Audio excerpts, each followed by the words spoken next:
سیدہ سیدہ سیدہ یا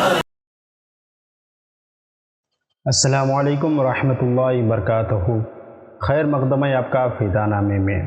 بہت دنوں کے بعد آج ہم تذکرۃ الصالحات کی سیریز میں ایک عظیم صالحہ حضرت رابعہ بصریہ رضی اللہ عنہا کا ذکر خیر کر رہے ہیں۔ یوں تو ہم صحابیات کا ذکر خیر کر رہے تھے، تذکرۃ الصالحات کی سیریز کو آپ نے شاید اتنی محبتیں نہیں دی۔ مجھے امید ہے کہ آپ تذکرۃ الاولیاء کی سیریز کی طرح اس ویڈیو پر بھی اپنی محبتیں، اپنا پیار برسائیں گے۔ آج ہم جس صالحہ کا ذکر کر رہے ہیں حضرت رابعہ بصریہ رضی اللہ عنہا، امت محمدیہ کے عارفات میں سر فہرست ہیں۔ متقدمین میں آپ کا مقام بہت بلند ہے، صاحب کرامات و درجات تھیں۔ آپ کے اوصاف حمیدہ تقریر و تحریر سے کہیں زیادہ ہیں۔ پیران اعظام اور مشائخ کرام باطنی مسائل کے حل کے لیے آپ کی طرف رجوع ہوا کرتے تھے۔ حضرت پیارے نبی صلی اللہ علیہ وسلم کی شریعت مقدسہ پر جن محترم لوگوں نے احسن طریقے سے عمل کیا، جنہوں نے اپنی زندگیاں سنت نبی صلی اللہ علیہ وسلم کی مطابقت میں اور اطاعت میں گزار دیں، انہیں اولیاء اکرام کہا جاتا ہے۔ انہیں مقدس و محترم اور متبرک اور برگزیدہ ہستیوں میں نہایت ہی معتبر نام حضرت سیدہ رابعہ بصریہ رضی اللہ عنہا کا بھی ہے۔ آپ نے ہمیشہ نماز روزے کی اہمیت پر زور دیا اور پاکیزگی اور طہارت کا درس دیا۔ ان کا شمار بلند پایہ اولیاء اللہ میں ہوتا ہے۔ اسلامی تصوف میں پہلی خاتون ہیں جنہیں شہرت دوام حاصل ہوئی۔ حضرت رابعہ بصریہ رضی اللہ عنہا کی ولادت 95 ہجری سے 99 ہجری کے درمیان بصرہ عراق میں ہوئی۔ آپ کی ابتدائی زندگی کی زیادہ تر تفصیلات شیخ فرید الدین عطار علیہ رحمت رضوان کے حوالے سے ملتی ہیں۔ حضرت سیدہ رابعہ بصریہ رضی اللہ عنہا سے جڑے بے شمار روحانی کرامات کے واقعات بھی ملتے ہیں، جن میں اگرچہ کچھ سچے ہیں لیکن کچھ خود ساختہ اختراعات بھی ہیں۔ تاہم رابعہ بصریہ رضی اللہ عنہا سے متعلق زیادہ تر معلومات و حوالہ جات مستند مانے جاتے ہیں، جو کہ شیخ فرید الدین عطار رحمہ اللہ علیہ نے بیان کیے ہیں، جو کہ سیدہ رابعہ بصریہ رضی اللہ عنہا کے بعد کے زمانے کے ولی کامل اور عارف باللہ ہیں، جو کہ سیدہ رابعہ بصریہ رضی اللہ عنہا کے بعد کے زمانے کے ولی اور صوفی شاعر گزرے ہیں، کیونکہ سیدہ رابعہ بصریہ رضی اللہ عنہا نے خود کوئی تحریری کام نہیں چھوڑا ہے۔ حضرت رابعہ بصریہ رضی اللہ عنہا اپنے والدین کی چوتھی بیٹی تھیں، اسی لیے آپ کا نام رابعہ یعنی چوتھی رکھا گیا۔ وہ ایک انتہائی غریب لیکن معزز گھرانے میں پیدا ہوئی۔ رابعہ بصریہ کے والدین کی غربت کا اندازہ اس بات سے لگایا جاتا ہے کہ جس شب حضرت رابعہ بصریہ رضی اللہ عنہا پیدا ہوئی، آپ کے والدین کے پاس نہ تو دیا جلانے کے لیے تیل تھا، نہ آپ کو لپیٹنے کے لیے کوئی کپڑا۔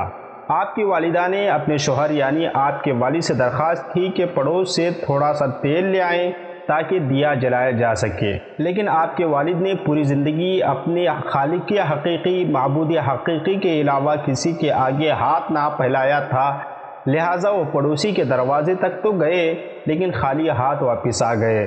رات کو رابعہ بصریہ رضی اللہ عنہا کے والد کو خواب میں حضور نبی کریم صلی اللہ علیہ وسلم کی زیارت ہوئی اور انہوں نے رابعہ کے والد کو بتایا کہ تمہاری نومولود بیٹی خدا کی برگزیدہ بندی بنے گی اور مسلمانوں کو صحیح راہ پر لے آئے گی۔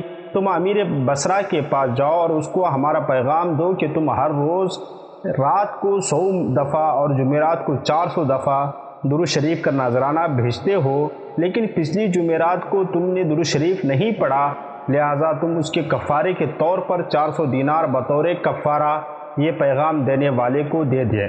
سیدہ رابعہ بصریہ رضی اللہ عنہا کے والد اٹھے اور امیر بصرہ کے پاس پہنچے، اور اس حال میں کہ خوشی کے آنسو آپ کے آنکھوں سے جاری تھے، اور جب امیر بصرہ کو رابعہ بصریہ رضی اللہ عنہا کے والد کے ذریعے حضور نبی کریم صلی اللہ علیہ وسلم کا پیغام ملا تو یہ جان کر انتہائی خوش ہوا کہ نبی کریم صلی اللہ علیہ وسلم نے مجھے کچھ اہمیت دی ہے۔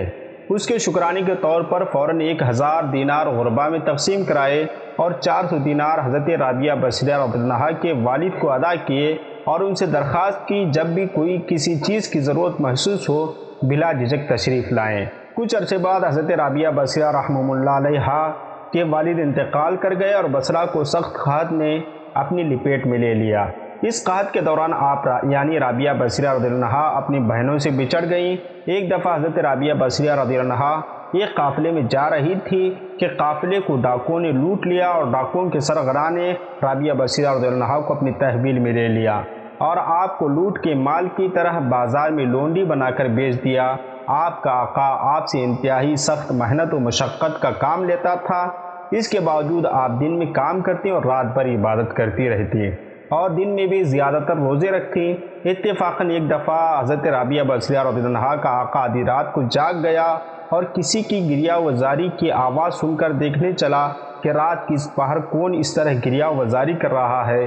وہ یہ دیکھ کر حیران رہ گیا کہ حضرت رابعہ بصریہ رضی اللہ عنہا اللہ کے حضور سرو سجدہ ہیں اور نہایت عاجزی کے ساتھ کہہ رہی ہیں، اے اللہ تو میری مجبوریوں سے خوب واقف ہے، گھر کا کام کاج مجھے تیری طرف آنے سے روکتا ہے، تو مجھے اپنی عبادت کے لیے پکارتا ہے، مگر میں جب تیری بارگاہ میں حاضر ہوتی ہوں نمازوں کا وقت گزر جاتا ہے، اس لیے میری معذرت قبول فرما اور میرے گناہوں کو معاف فرما۔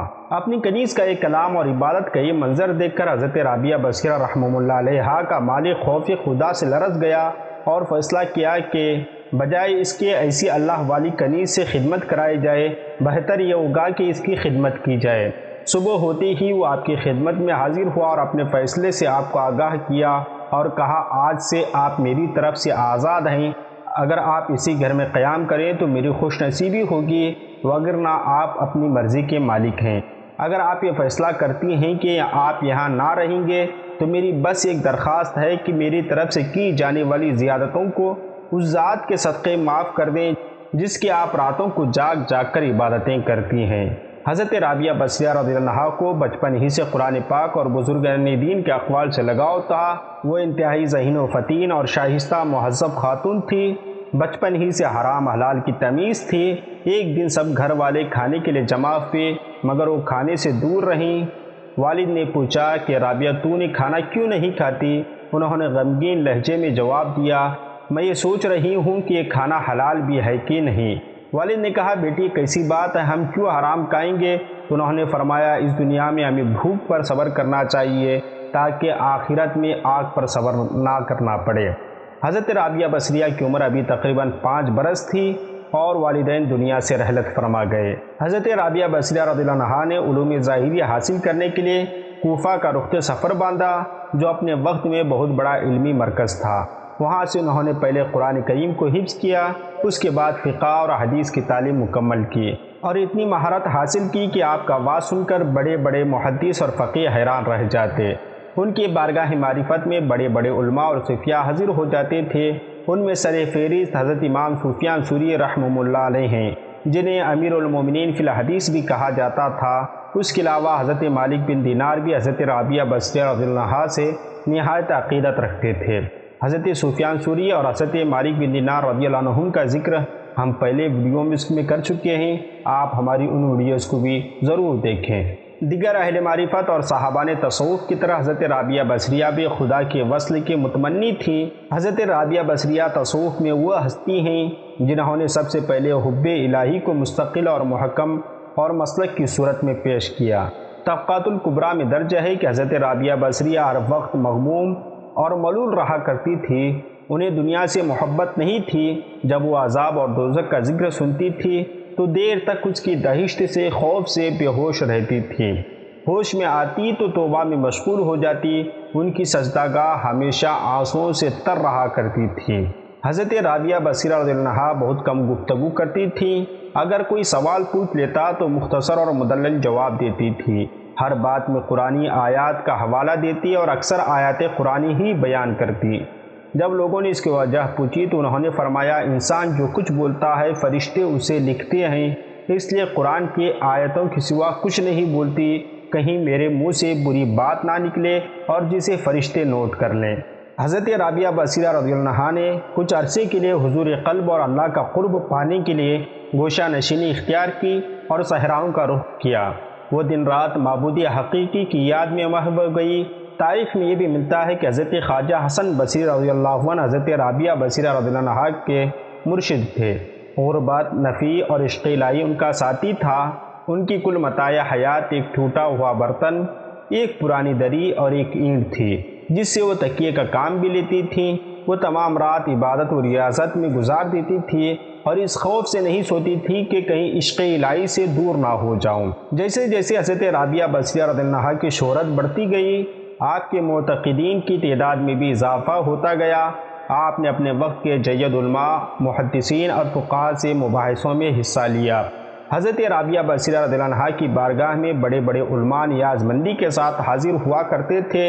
ان بزرگوں اور علماء میں سر فہرست، جیسا کہ ہم نے پہلے بھی عرض کیا، حضرت امام صوفی، حضرت امام مالک بن دینار، حضرت امام اعظم و ابو حنیفہ رضی اللہ عنہم سر فہرست ہیں۔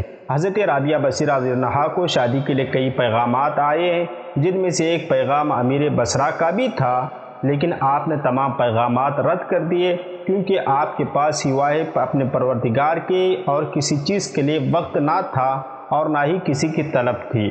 رابعہ بصریہ کو کثرت رنج و علم اور حزن و ملال نے اس دنیا کی دل فریبیوں سے بیگانہ کر دیا، اور حضرت سیدہ رابعہ بصریہ رضی اللہ عنہا کے مسلک کی بنیاد عشق الہی پر ہے۔ حضرت رابعہ بصریہ رضی اللہ عنہا ایک مدت تک لوگوں کو راہ حق کی روشن راہوں پر گامزن کرنے اور حق و صداقت کی راہ پر چلتے رہنے کی تلقین کرنے والی یہ عظیم شخصیات حالت نظام تھیں اور بستر علالت پر آرام فرما تھی۔ بصرہ کے نیک دل لوگ عیادت کی غرض سے حاضر خدمت تھے۔ اچانک حاضرین سے مخاطب ہوئی اور فرمایا، یہاں سے سب ہٹ جائیں، ملائکہ کے لیے جگہ چھوڑ دیں۔ سب لوگ باہر چلے گئے۔ کچھ دیر تک گفتگو کی آواز آتی رہی۔ جب آوازیں آنا بند ہو گئی تو لوگ اندر داخل ہوئے اور دیکھا کہ حضرت رابعہ بصریہ رضی اللہ عنہا اس دنیا سے رخصت فرما چکی تھیں۔ اللہ کی عبادت گزار بندی، مجاہدہ صفت، عابدہ، صالحہ، فخر النساء فی الصالحین نے 185 ہجری میں تقریباً 88 سال کی عمر میں بصرہ میں وصال فرمایا اور آپ کو وہیں دفن کر دیا گیا۔ محبتوں کا یہ آبشار اس دنیا میں طویل عرصہ گزارنے کے بعد اس طرح اس دنیا سے رخصت ہوا جیسے باد نسیم کا کوئی تازہ جھونکا تیزی سے گزر جائے۔ آپ کی سیرت اور آپ کا کردار غرض کی آپ کی پوری زندگی خواتین کے لیے مشعل راہ ہے۔ آپ کی عبادت، ریاضت، زہد و ورع اللہ سے محبت کا پیغام دیتی ہے۔ انسان خواہ مرد ہو یا عورت، اسے ہر حال میں خدا کی بندگی اور محبت کا حق ادا کرنا چاہیے۔ اسے دوزخ و جنت سے بے نیاز ہو کر معبود حقیقی کی عبادت کرنی چاہیے۔ اسے صبر و رضا کا پیکر بننا ہے۔ اسے اپنی زندگی کے شب و روز خدا کے نور سے منور کرنا ہے، تاکہ جب اس کا سفر آخرت ہو تو ہر رستہ، ہر منزل منور ہو۔ عورتوں کی فضیلت کے مباحثے میں فرماتی تھی کہ اگر ان میں کوئی نبی نہیں تو کسی عورت نے خدائی کا دعویٰ بھی نہیں کیا، مگر تمام انبیاء، اولیاء، صدیق عورت کی ہی گود میں پرورش پاتے رہے اور بڑے ہوتے رہے ہیں، اور معرفت کے اصل خدا کی طرف متوجہ ہوتا ہے، اور معرفت کے اصل یہ ہے کہ خدا کی طرف متوجہ ہو جانا چاہیے۔ حضرت رابعہ بصریہ رضی اللہ عنہا کی کون سے واقعات آپ نے سماعت کیے ہیں، آپ اس کا تذکرہ ہمیں کمنٹ باکس میں بتائیں۔ امید ہے کہ آپ کو یہ ویڈیو پسند آئی کہ آپ لائک اور شیئر ضرور کریں، اپنے احباب تک اس ویڈیو کو پہنچائیں، اور ویڈیو پسند نہ آنے کی صورت میں ڈس لائک کریں۔ ملتے ہیں اگلی ویڈیو میں۔ السلام علیکم۔